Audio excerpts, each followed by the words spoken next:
मनुष्य की मौत उसके कर्मों के अनुसार ही होती है। नमस्कार राधे कृष्णा दोस्तों आज मैं आपके लिए एक और नई वीडियो लेकर के हाजिर हुआ हूँ। जिस वीडियो को सुनने के बाद में मैं आपको गारंटी देता हूँ कि इस वीडियो में आपको बहुत ज़्यादा सीख मिलने वाली है, जो कि हमारे जीवन में अत्यधिक काम आने वाली है।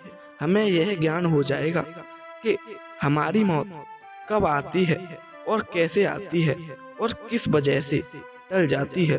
दोस्तों आइए इस छोटी सी कहानी के माध्यम से जानते हैं। दर्शक बंधु, इस कहानी में जानेंगे कि हमारी मौत किस वजह से टल जाती है।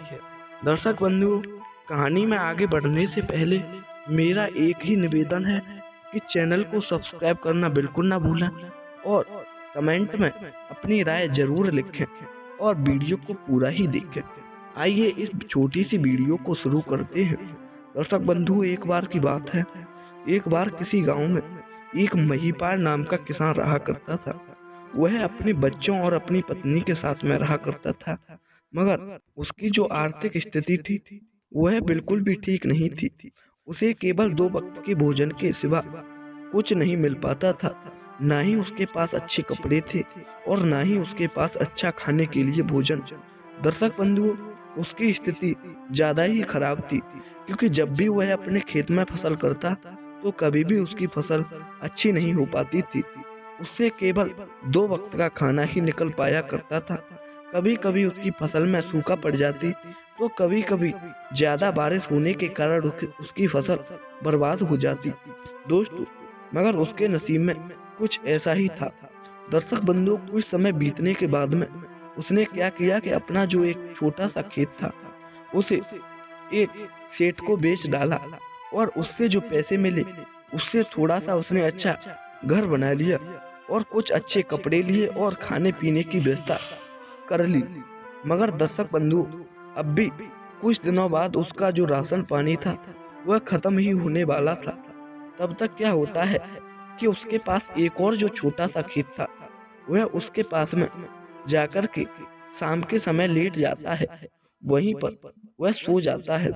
दर्शक बंधु, जब वह रात्रि में सो रहा था तब एकदम से उसके सामने एक काले वस्त्र पहन करके व्यक्ति आकर के खड़ा हो जाता है। दोस्तों, वह जो महिपाल जो किसान था वह एकदम से अचंभित हो गया और डरने लगा। तभी जो वह व्यक्ति था वह कहने लगा, हे किसान, तुम डरो मत, मैं यमराज हूँ, मैं तुम्हारे प्राण लेने आया हूँ। दर्शक बंधु, जैसे ही उस महिपाल किसान ने इतनी बात सुनी तो वह एकदम से रोने लगा। उसकी आंखों में आंसू आ गए, क्योंकि उसके छोटे छोटे बच्चे थे और उसकी पत्नी अकेले ही रह जाते, क्योंकि उनके घर में कोई मेहनत करने वाला भी नहीं था। इसीलिए वह बहुत टेंशन में पड़ गया और सोचने लगा कि यदि मुझे कुछ हो गया, यदि मेरे ये यमराज प्राण ले गए तो मेरे बच्चों का और मेरी बीवी का क्या होगा। इस वजह से वह जो महिपाल किसान था वह उन यमराज से कहने लगा, अरे यमराज, तुम मुझे माफ कर दो, अभी तुम मेरे प्राण मत ले जाओ, क्योंकि मेरे छोटे छोटे बच्चे हैं और मेरी पत्नी है, उनका मेरे सिवा और कोई सहारा नहीं है। मैं ही कुछ मेहनत मजदूरी करके उनका पेट पाल रहा हूँ। यदि मुझे कुछ हो गया तो उनका क्या होगा। दोस्तों, जैसे ही वह जो किसान था महिपाल, उसने इतने शब्द उस यमराज से कहे तो यमराज को भी कुछ तरस आने लगा। तो यमराज कहने लगे, हे किसान, तुम्हारे जाने का समय हो गया है, इसीलिए मैं तुम्हारे प्राण लेने आया हूँ, मैं तुम्हें माफ नहीं कर सकता। दोस्तों, अब तो जो किसान था वह फूट फूट कर रोने लगा, चिल्लाने लगा। अब तो उन यमराज को ज्यादा ही तरस आ गया और उन्होंने कहा, चलो, तुम इतनी मुसीबत में हो तो मैं तुम्हें 1 महीने का टाइम देता हूँ। यदि तुम 1 महीने में अपने परिवार के लिए कुछ कर पाए फिर तो सही है, अन्यथा अब की बार मैं आऊंगा तो तुम्हें अवश्य लेकर जाऊंगा। दोस्तों, वह जो किसान था महिपाल, वह बहुत खुश हो गया और सोचने लगा, आज तो मेरे साथ बहुत अच्छा हो गया, जो कि मेरा समय आ गया वो भी भगवान ने टाल दिया। दोस्तों, यह सोच करके वह महिपाल किसान बहुत खुश हो रहा था। तब तक वह जब घर पर पहुंचा तो उसने अपनी पत्नी बच्चों को सारी बात बताई कि मुझे कैसे एक यमराज लेने आए थे उन्होंने मुझे 1 महीने का टाइम दिया है। यदि मैं इस 1 महीने में कुछ कर पाया फिर तो सही है, अन्यथा यमराज मुझे ले जाएंगे। दर्शक बंधु, अब तो वह जो महिपाल किसान था, उसने वह जो खेत बचा था उसमें ही फसल करना चालू कर दिया। अब तो किस्मत भी उसका साथ देने लगी। दर्शक बंधु, उसकी फसल अच्छे से उगने लगी। अब तो ना ही उसके खेत में सूखा पड़ी और ना ही ज्यादा तेज बारिश हुई।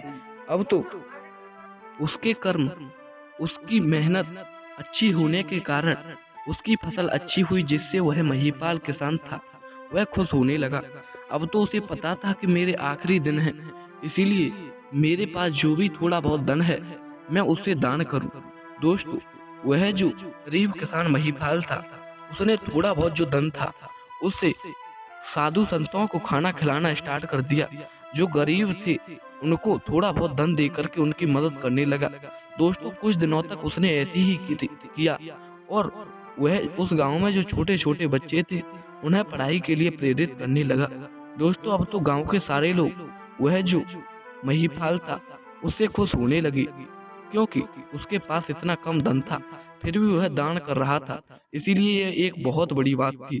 दर्शक बंधु, एक दिन उसी गांव के एक बूढ़े जी, एक बाबा जी थे, उन्होंने उस महिपाल से प्रश्न कर दिया, अरे महिपाल, मुझे ये बताओ, तुम्हारे पास इतना कम धन है फिर भी तुम इसे दान में लगा रहे हो, फिर तुम क्या खाओगे और इन बच्चों को क्या खिलाओगे?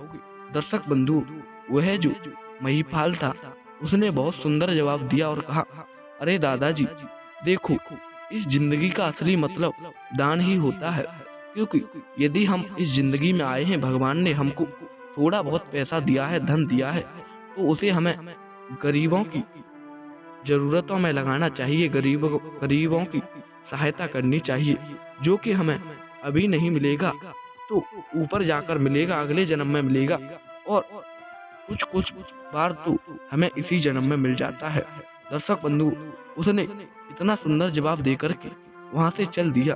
दोस्तों, अब तो उसके इतनी अच्छी बातों से वह बाबा जी खुश हो गए और गांव के सारे लोग खुश रहने लगे। दोस्तों, कुछ दिनों बाद जब वह फिर से सोया हुआ था, तभी एकदम से यमराज आए और आकर के एकदम से यमराज ने उस महिपाल नाम के किसान से कहा, हे किसान, अब तुम्हारा समय आ गया है, क्या तुम चलना चाहोगे?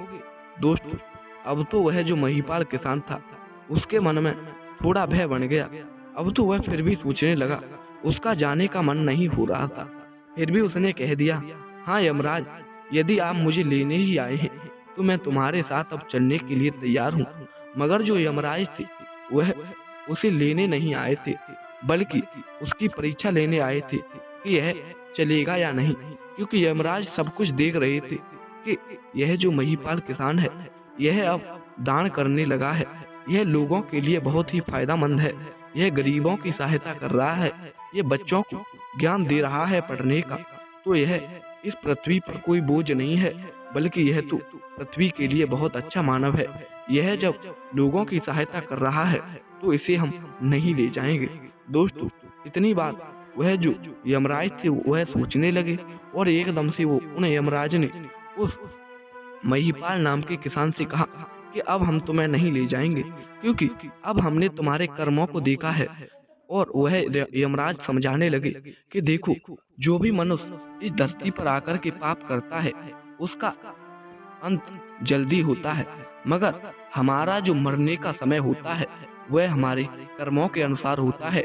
यदि कोई बुरे कर्म करेगा तो वह जल्दी ही मरेगा, चाहे थोड़ी दिनों ही बाद क्यों ना मरे, क्योंकि उसके बुरे कर्म होते हैं, मगर पिछले जन्म के अच्छे कर्मों के कारण वह इतने दिल तक चलता है। मगर हमारे इस जन्म में आयु कम होती है और हम अच्छे कर्म करते हैं तो हमें मारने वाला कोई पैदा नहीं होता। भगवान हमारे कर्मों को देखते हैं, उसी के अनुसार हमारी मौत को डिसाइड करते हैं। दर्शक बंधु, इसीलिए हमें अपनी जिंदगी में अच्छे कर्म करने हैं, गरीबों की सहायता करनी है। इस कहानी से हमें बहुत बड़ी सीख मिलती है कि हम जब तक अच्छे कर्म करते रहेंगे, भगवान हमारे साथ कभी अन्याय नहीं होने देंगे। भगवान हमारी मौत कभी निश्चित नहीं करेंगे। जब जब हम बुरे कर्म करने लगेंगे तो हमारी मौत भी निकट आने लगेगी। दर्शक बंधु, इसीलिए हमें अपनी जिंदगी में अच्छे कर्म करते रहने हैं, लोगों की सहायता करनी है, गरीबों की सहायता करनी है, जरूरतमंदों की उनकी सहायता करनी है। उधर वह जो महिपाल नाम का किसान था, वह अपने बीवी बच्चों के साथ खुश रहने लगा। कुछ दिनों बाद उसकी फसल भी अच्छी हो गई। उसने जो अपना खेत बेचा था, वह भी वापस कर लिया। दर्शक बंधु, चैनल को सब्सक्राइब करना बिल्कुल ना भूलें। कमेंट में राधे कृष्णा जरूर लिख दें। कमेंट में अपनी राय जरूर लिखें कि यह वीडियो आपको कैसी लगी।